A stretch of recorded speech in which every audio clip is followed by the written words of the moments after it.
अध्याय 1 हड़प्पा सभ्यता ईंट मनके व अस्थियाँ। कौन सा हड़प्पाई स्थल मन के निर्माण के लिए प्रसिद्ध था?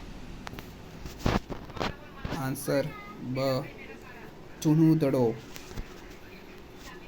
1944 ईस्वी में भारतीय पुरातत्व एवं सर्वेक्षण विभाग के डायरेक्टर जनरल कौन थे? R.E.M. व्हीलर।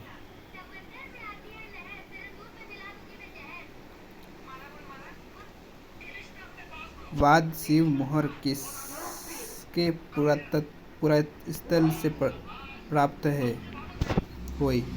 तो इसका आंसर है मोहनजोदड़ो। कौन से स्थान से बाजरा के दानों के पुरावशेष प्राप्त हुए? तो गुजरात से। किस पुरातत्ववेत्ता के नेतृत्व में धोलावीरा में उत्खनन प्रारंभ हुआ? R.E.M. बिष्ट द्वारा। ठीक है। हड़प्पा सभ्यता के नगरों के भवन किससे बने होते थे? पक्की ईंटों से। सिंधु घाटी सभ्यता में सड़कों का निर्माण किस पद्धति में किया गया? तो ग्रिड पद्धति में। और नालियों का निर्माण समकोण में किया गया था। समकोण में किया गया था। और ये जो सड़कें थी वो ग्रिड पद्धति में थी।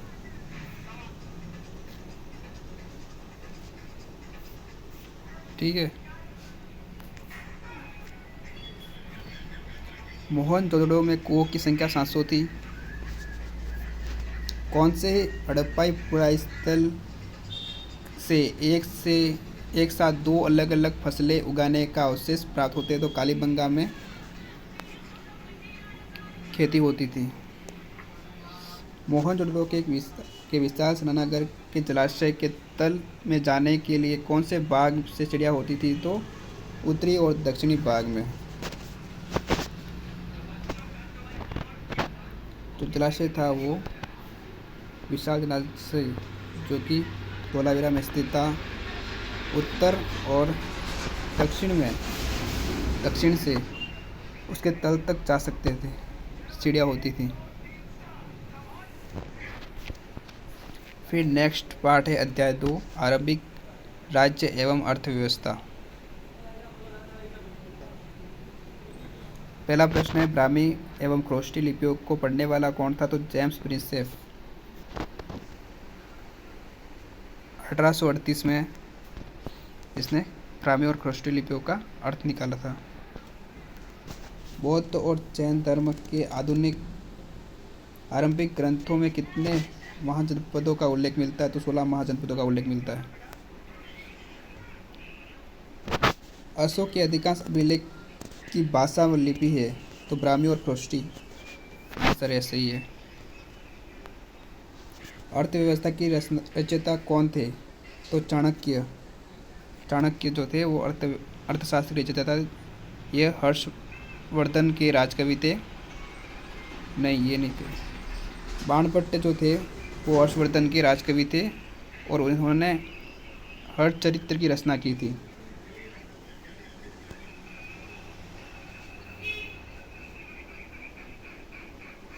महाजनपदों में सबसे शक्तिशाली महाजनपद कौन सा था? तो मगध। मगध की आरंभिक राजधानी थी? तो पाटलिपुत्र थी।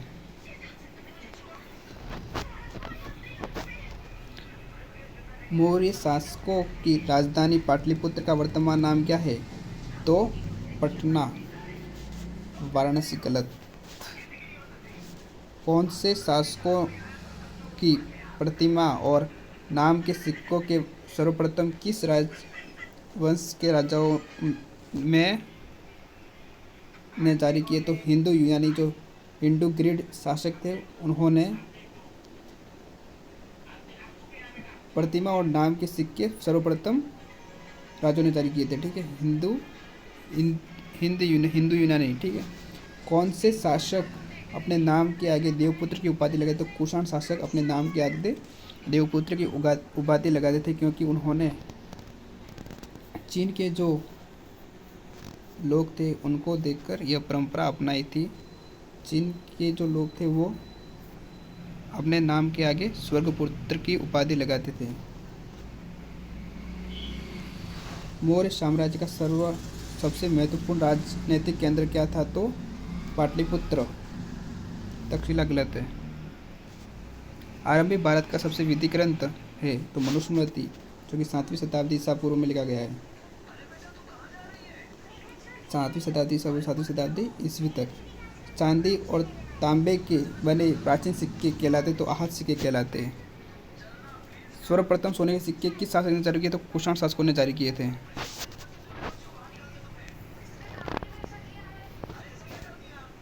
किस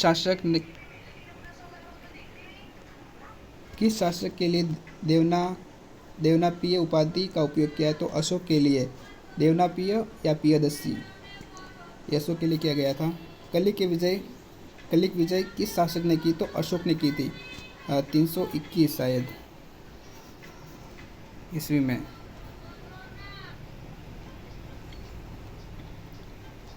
मौर्य साम्राज्य मगध की राजधानी बताइए? तो पाटलिपुत्र थी। मौर्य साम्राज्य का संस्थापक कौन था? चंद्रगुप्त मौर्य 321 ईसा पूर्व।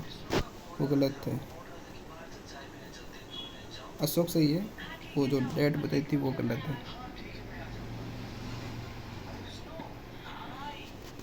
बुद्ध के पूर्व जन्म की कहानियाँ क्या कहलाती? तो जातक कथाएं कहलाती है।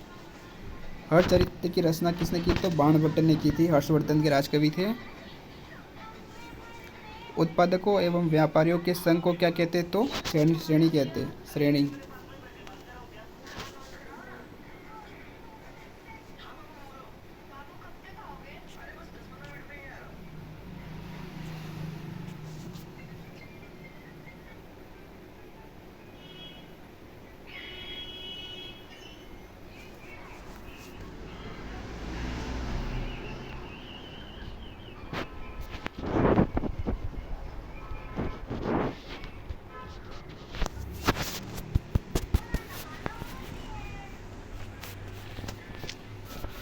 कौन से ग्रंथ में यह कहा गया?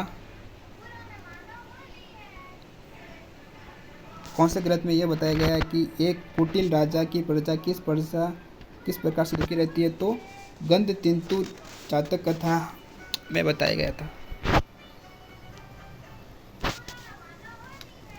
ऐसा राज्य जहाँ कई लोगों का समूह शासन करता था तथा इस समूह का प्रत्येक व्यक्ति राजा कहलाता, तो ये किस नाम से प्रसिद्ध थे? तो गण और संघ नामक। ठीक है। जातक कथाओं की भाषाएं है तो पाली भाषा में जातक कथाएं लिखी गई थी। सिक्कों का अध्ययन क्या कहलाता है? तो मुद्रा शास्त्र कहलाता है। ईस्ट इंडिया कंपनी के एक अधिकारी जेम्स फ्रेजर से संबंधित सत्य तो जेम्स फ्रेजर ख्रिस्टी लिपियों का अध्ययन अर्थ निकाला, राइट है। अधिकांश अभिलेख और सिक्कों पर पियदस्सी यानी मनोहर मुखावृत्ति वाले राजा का नाम लिखा गया, तो राइट है ये भी। कुछ अभिलेखों पर राजा का नाम अशोक भी है, राइट है। उपयुक्त सभी।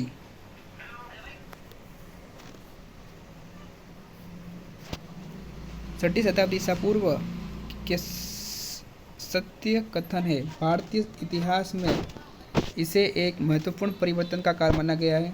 हाँ, इसे आरंभिक राज्य नगरों और लोहे के बढ़ते उपयोग और सिक्कों के विकास के साथ जोड़कर लिखा गया है, तो सही सत्य है।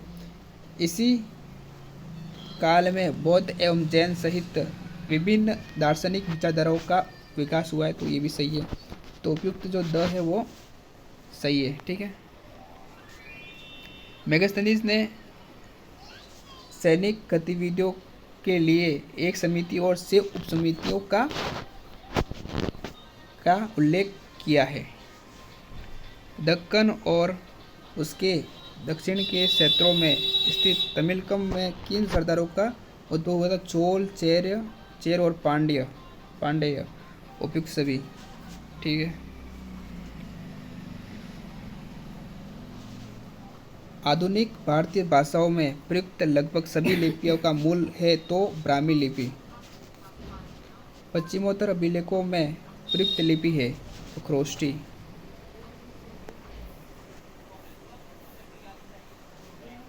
धन्यवाद।